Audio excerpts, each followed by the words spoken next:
This is Overdrive.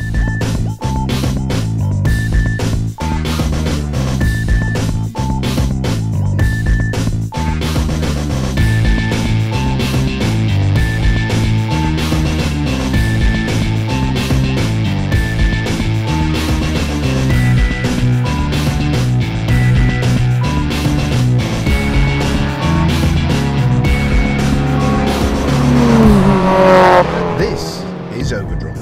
Coming up, we take a fast trip around Walters Arena. Rosie trains with the Marshals, and we go for a nice drive in the country, sporting car trial style.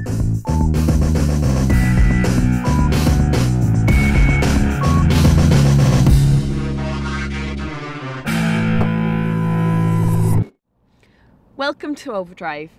All of that's coming up, but first of all, we took a trip to Catton Park to look at some sporting car trials. Let's see how we get along. Not all motorsports happen to take place on racetracks. Many occur out here in the country. Welcome to the wonderful world of sporting car trials. The principle is simple. Get as far around the course as possible.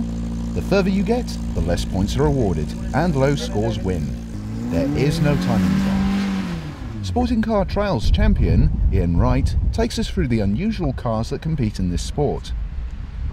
So Ian, can you explain to me what I'm sitting in?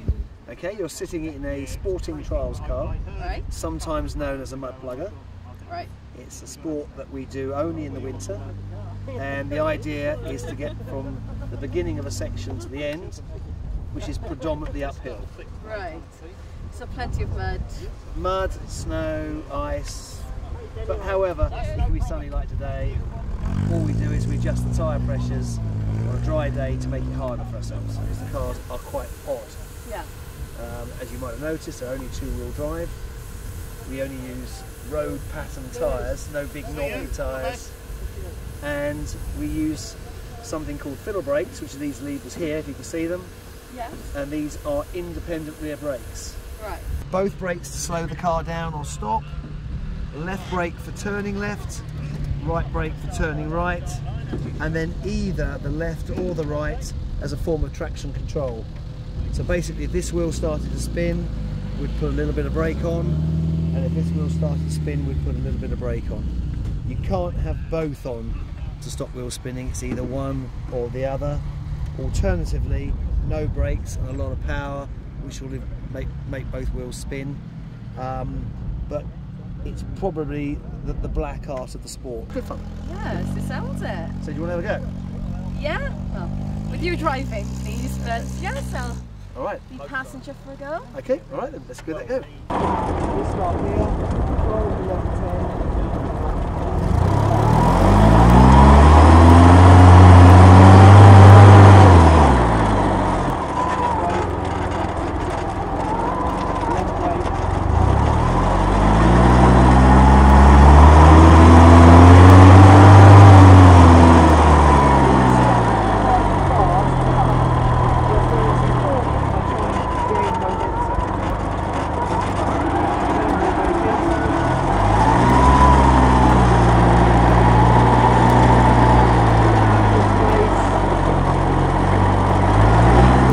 The passenger isn't just there for the ride, they have a real job to do also. Ian explains more with passenger Jess. Okay, so now we're just going to show you how important a passenger is to trials cars. Their job is to balance the car and keep as much weight as possible on the uphill wheel. So I'll show you how that's done.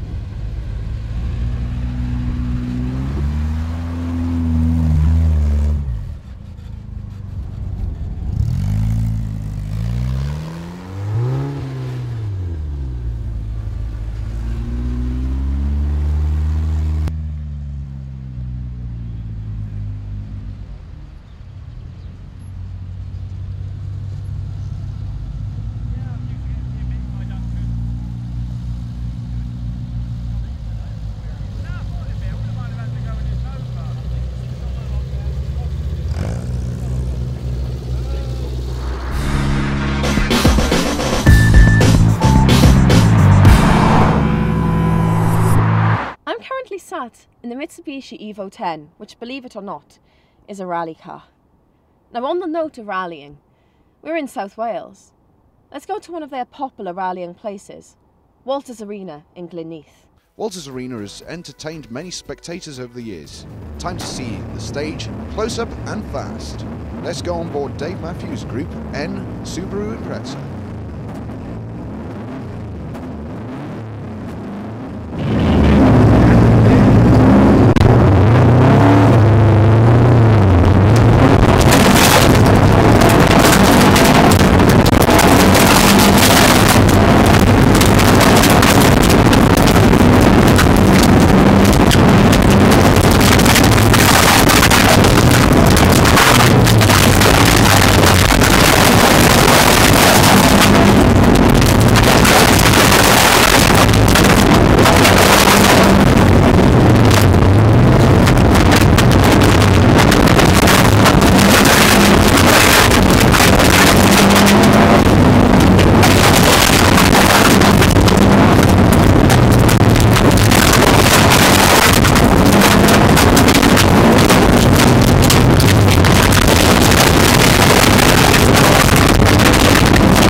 With action so fast, let's take a slower look. The stage starts off with the big jump, made longer by the downhill section towards the lake.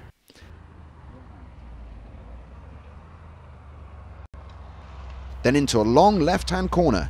Get this wrong and you will be taking an early bath, literally. Towards the trees, through and into the first of many chicanes, being careful not to cut the corner too fine and fall into the ditch on the inside. Straighten up and head down to the tight right-hand hairpin corner.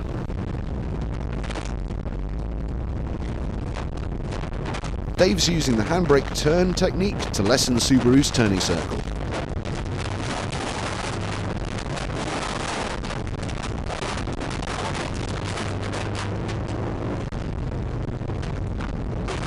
Back towards the lake and through another chicane, this time over a small crest which could well see the faster cars airborne, then set up for one of the top photo shots on the stage, the lakeside jump, and I can tell you it's not comfortable. All four wheels back on the ground for the first two square right-hand corners. Slow speed with power put down on the way out to kick the tail of the car out wide. Through the second one to complete the circuit of the lake.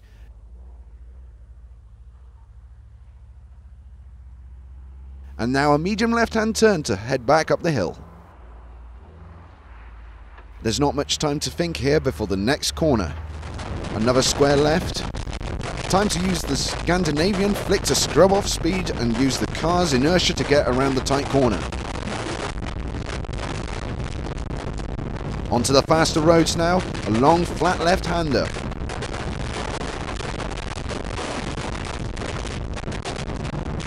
Into a flat right. Then immediately into a tight left-hand bend. And a muddy wash for the windscreen. One of the many distractions for rally drivers. Chicane to the right, then two medium right-hand corners in quick succession, and the road becomes much wider here.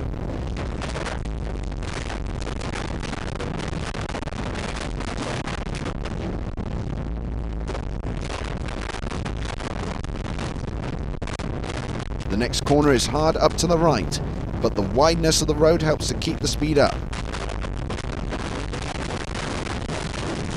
Then it's a fast and long right-hand corner up towards the finish.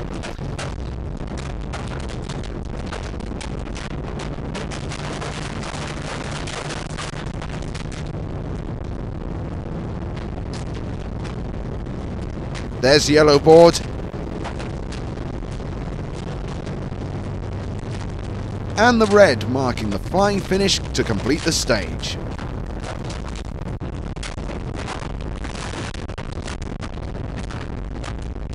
So, there you have it, Walter's Arena in the wet.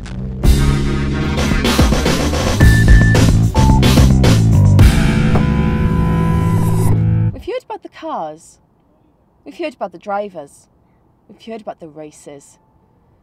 But what about the people behind the scenes? I'm talking about marshals. Let's see what they get up to. Marshals are the essential component for all motorsports all over the world. Rosie joined a group of novice marshals for a training day at Pembrey Circuit, Carmarthenshire. Training is a mixture of hands-on and classroom sessions, where the latest techniques and rule changes are shown. But for the novices, it's back to the basics. What is a marshal and what do they do? That's the BARC definition. It's a volunteer who helps a race club to run a motor race meeting. I am told that all marshals are volunteers here, is that correct? Yes, entirely correct. As far as I'm aware, marshals do not get paid anywhere in this country. They might get a little perk off somebody, one of the organisers, maybe will give you a £5 towards your transport, or you might get a luncheon voucher out of it. But when it comes to being paid, no, none of us are paid at all. It's all out of our own pockets. Take us through what you would do at a typical race. Okay, depends on where you're marshalling. But if we take a circuit marshal, which is the one that everybody sees dressed in the orange overalls, arrive nice and early, sign on, out to the post, be allocated your duty. It could be for fire marshalling, it could be for flag marshalling, but working as a team, making sure that that part of the circuit is safe, that any incidents that happen are dealt with quickly and efficiently, and that racing can continue and hopefully nobody gets hurt. Ensuring that nobody gets hurt is the marshal's highest priority. Fire is a racing driver's worst nightmare. So the marshals are all trained up to make sure that everyone gets out of the situation in good health, although this car wasn't so lucky. When things go really wrong, there is always plenty of backup from the specialist rescue units. I'm here with Colin, who's part of the rescue team. So tell me what that involves when it comes to... Right, hi. Basically, we're on standby, all race meetings here for any incident, accidents, anything like that. If a driver has an incident and there's an injury, we get called out. Crew of the unit is a doctor, 3 crew, so we've got medical cover on, we've got all the extrication kit. We arrive on the scene of an incident and then take it from there as to how we're going to extricate the driver, keeping an eye out for our own safety, which is, forget everybody else, it's our safety. And then working in to get the casualty out, as long as he's stable, ship him off to hospital and bring him back again for a racing for another day. So all in all, what do people think about the marshals? And how do you get involved? How important are marshals to the circuit? Without marshals to any circuit, you wouldn't have a race. Right. You know, and it is that crucial. So days like today are so important to make sure that new rules, new information are passed on to them, and obviously we bring in new blood to the sport. So absolutely crucial to motor racing without any doubt. Marshals, yes, obviously we encounter the marshals. We couldn't do what we love doing without marshals. They are the lifeblood of motorsport, and on the whole they are absolutely fantastic. I've had a few incidences in my time, particularly when I was in Ginettas, and they're absolutely fantastic. They come and sort you out, sort the car out, move it off the track as quickly as possible so that you can get back racing, and we just absolutely couldn't do it without it. They're absolutely brilliant.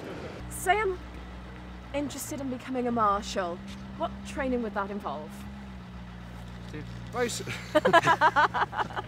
basically what we would like you to do is, first of all, your interest as to what side of marshalling, which from what Andy has done today, is giving you an aspect of what goes on at a circuit. Then what we would do is we'd invite you with an application form, put your form in, you get the tickets through, you arrive at the circuit. We then ask you a few questions.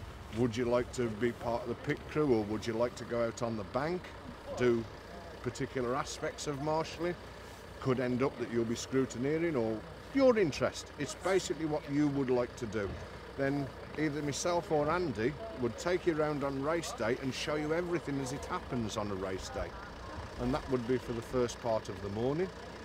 Then we would send you out on circuit with the aspect that you want to do, and then you go out there and enjoy yourself for a short period of time. But what you would be doing, you would be under the close guidance, watchful eye of someone who is already a qualified marshal. But what's important to notice as well, that you don't have to attend a training day first. No. You can come and be joined as a marshal at any stage through the year. You need to have a training certificate or signed session once every 2 years. 2 years, yeah. But some people think, well, I haven't done the training session, so therefore I can't marshal. You can start marshal at any point through the year. So how would one volunteer if they wanted to become a marshal? Volunteer is very easy. If you've got access to the website, you just get onto the BARC website and click onto where it says Marshals. If you're at a race circuit, it's even easier. You ask anybody that's dressed in orange, and there's always a load around. Ask anybody that's dressed in orange about becoming a marshal, and they will always be pointed then in my direction, or whoever happens to be the chief marshal at the circuit that you go to. But it is very, very easy. There's minimal amount of paperwork to fill in. It's a very simple and cost-free exercise. It doesn't cost you anything at all.